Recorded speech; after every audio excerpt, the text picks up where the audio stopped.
Shivoham. Om Nityananda Paramashivoham. Om Nityananda Paramashivoham. Om Nityananda Paramashivoham. Om Nityananda Paramashivoham. Om Nityananda Paramashivoham. Om Nityananda Paramashivoham. Om Nityananda Paramashivoham. Om Nityananda Paramashivoham. Om Nityananda Paramashivoham. Om Nityananda Paramashivoham. Om Nityananda Paramashivoham. Om Nityananda Paramashivoham. Om Nityananda Paramashivoham. Om Nityananda Paramashivoham. Om Nityananda Paramashivoham. Om Nityananda Paramashivoham. Om Nityananda Paramashivoham. Let our biology become one with Paramashiva's biology. Let macrocosm we carry become one with microcosm. Let the microcosm we carry become one with macrocosm of Paramashiva. Let our organism become one with Paramashiva's organism. Let Paramashiva's organism become one with our organism. Let oneness become living strategy, living experience of all of us. Amda Mahavadya. Do it intensely. Om Nityananda Paramashivoham. Om Nityananda Paramashivoham. Om Nityananda Paramashivoham. Om Nityananda Paramashivoham. Om Nityananda Paramashivoham. Om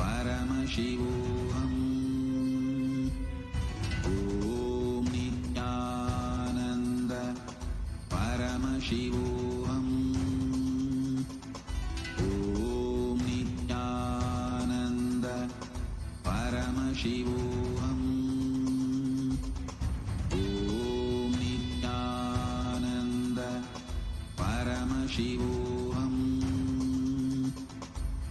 Om Nityananda Paramashivoham.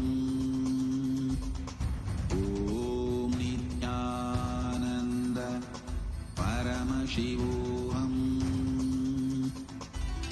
Om Nityananda Paramashivoham. Om Nityananda Paramashivoham. Om Nityananda